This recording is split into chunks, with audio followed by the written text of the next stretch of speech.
Eu não sei quanto a você, mas eu prometi a minha mãe levar o bigode do Hitler para escovar os sapatos lá de casa.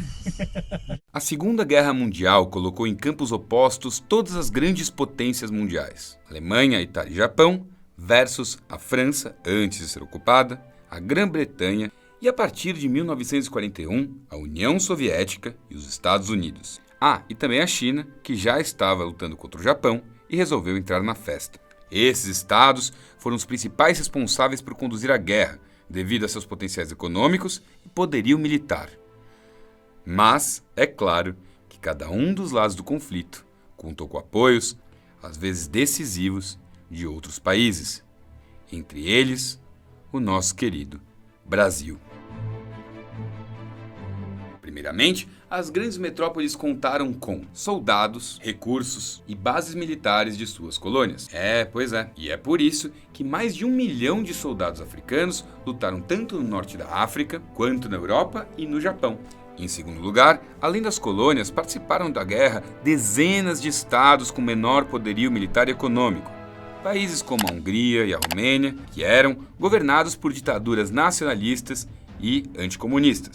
Esses contribuíram do lado do eixo, que recebeu também o apoio de diversos movimentos nacionalistas de países independentes. Esse foi o caso da Índia, onde uma parte importante do movimento de independência lutou em colaboração com o eixo para derrotar seus colonizadores ingleses.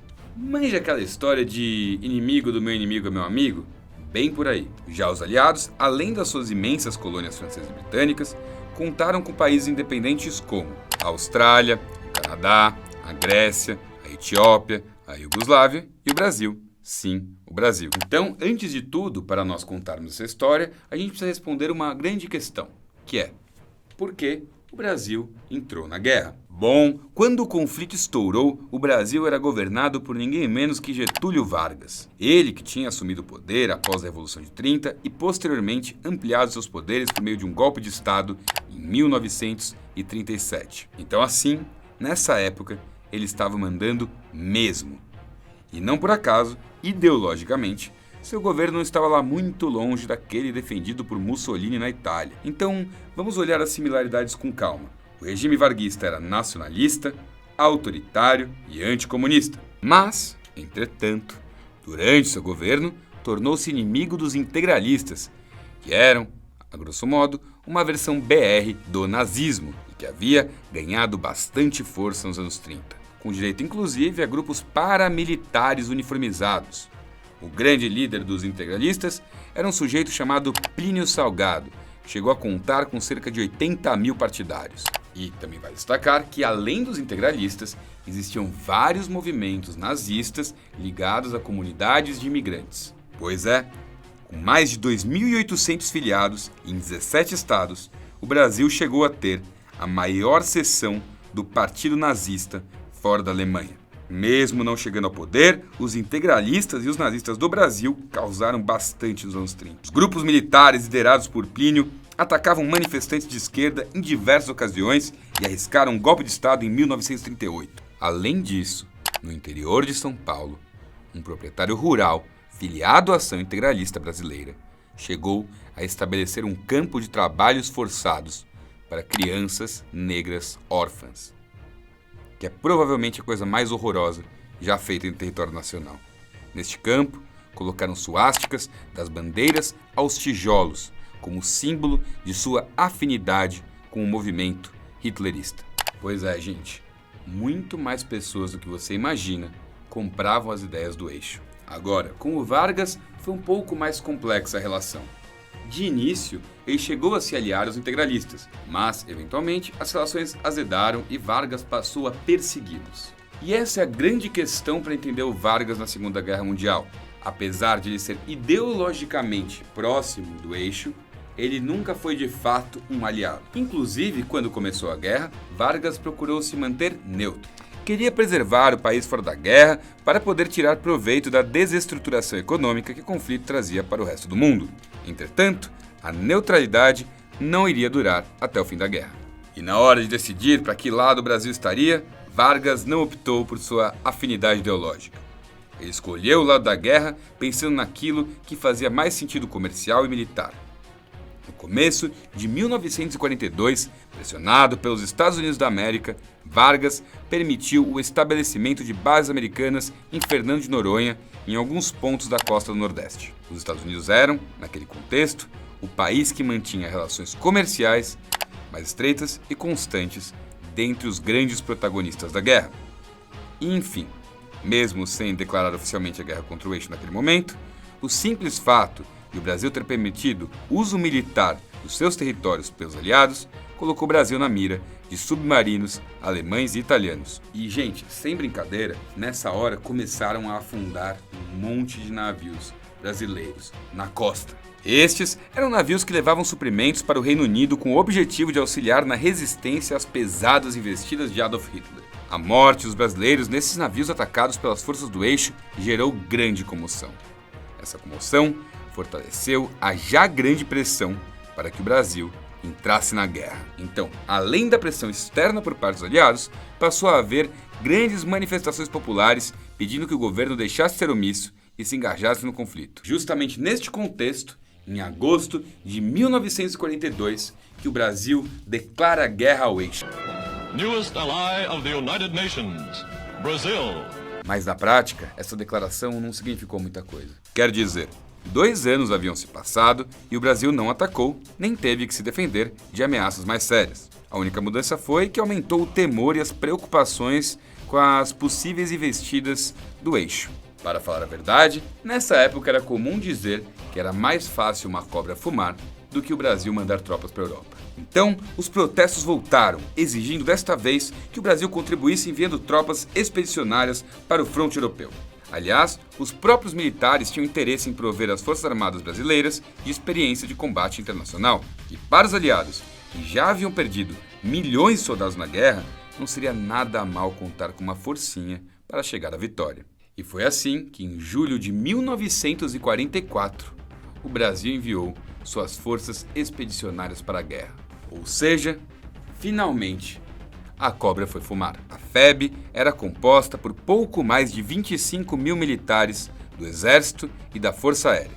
Era, portanto, uma tropa enxuta, isto é, se comparadas às tropas das grandes potências. Mas, ao lado das forças de diversos países aliados, os pracinhas da Força Expedicionária Brasileira contribuíram bastante para as operações que impuseram a derrota final ao eixo na Europa. Eles receberam treinamento de instrutores norte-americanos em bases localizadas no litoral brasileiro e na Itália, sem contar que estavam submetidos ao comando e às estratégias traçadas pelos Estados Unidos e demais potências aliadas.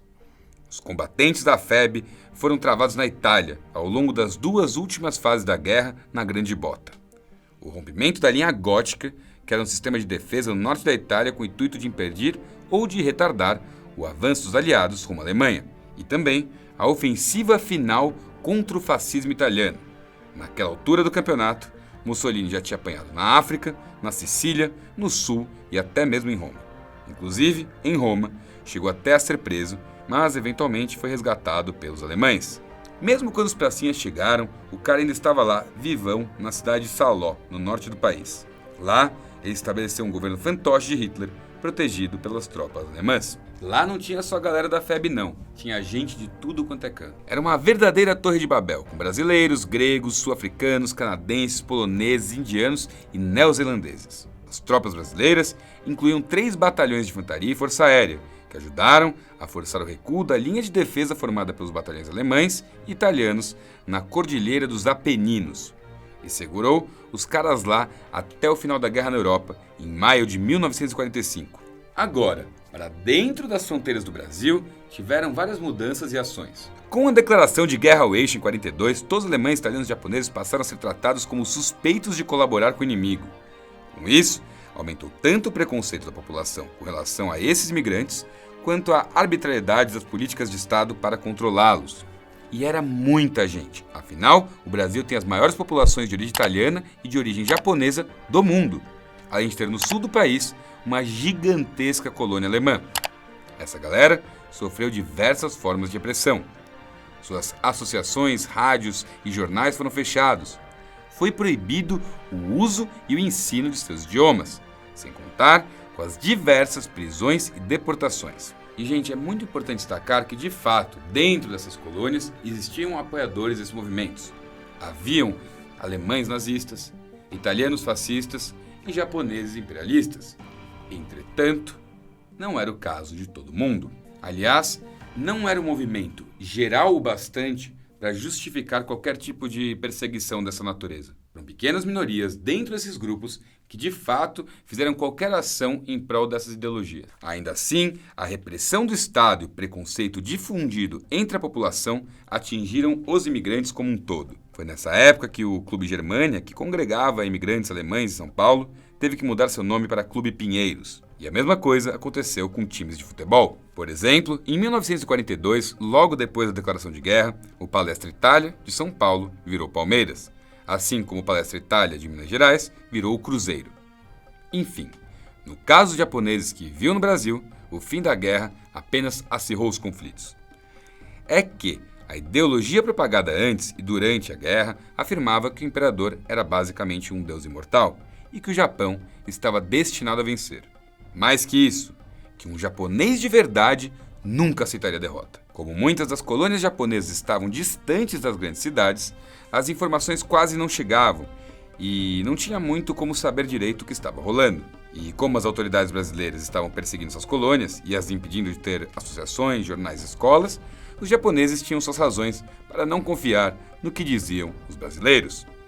Então, quando a guerra acabou e os brasileiros noticiaram isso, uma parte da galera se recusou a acreditar na derrota do Japão. Eles diziam que era uma grande mentira e uma propaganda do inimigo.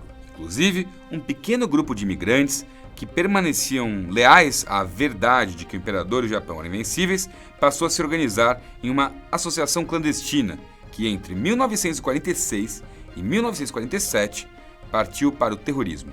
Fundou-se aí a Shindo Henmei, que em português significa Liga do Caminho dos Súditos. Os membros desse grupo diziam que aqueles que acreditavam na derrota do Japão eram os corações sujos. E eles iam até a casa desses traidores com um bilhete exigindo que se suicidassem com uma espada, segundo as tradições de seu povo. Caso recusassem, e pelo que se sabe, ninguém aceitou, eles eram mortos a tiros ou a golpes de espada. Estima-se que a Shindo Henmei tenha assassinado 23 japoneses e deixado mais de 147 feridos. Isto é, só entre os que aceitaram a ideia de que o Japão havia perdido a guerra. A ação desse grupo gerou terror nas colônias japonesas e em seus arredores, aumentando ainda mais o preconceito contra os imigrantes, incitando, inclusive, tentativas de linchamento de japoneses em São Paulo. E tudo isso aconteceu já depois do final da guerra. Como geralmente acontece, o final de um conflito não significa o fim da violência. Mas, entretanto, pode-se dizer que a decisão de mandar o Brasil para a guerra foi acertada, ainda que tenha trazido suas mazelas. A França e a Inglaterra já haviam nos mostrado que a omissão pode ser tão nociva quanto a participação, às vezes até pior. Fato é que o lado escolhido foi dos vencedores, algo que contribuiu com as relações internacionais de nossa terra.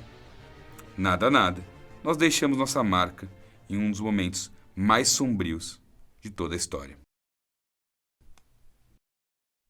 E, bom, é isso aí, galera. Eu espero que vocês tenham gostado deste conteúdo. Se você gostou, deixa um like, compartilha, manda para as pessoas. E se você gosta do canal, se você gosta do conteúdo que eu faço aqui, considere se inscrever e ativar o sininho para receber todas as notificações. E acima de tudo, muito obrigado por nos assistir. Um gigantesco abraço. Tchau, tchau.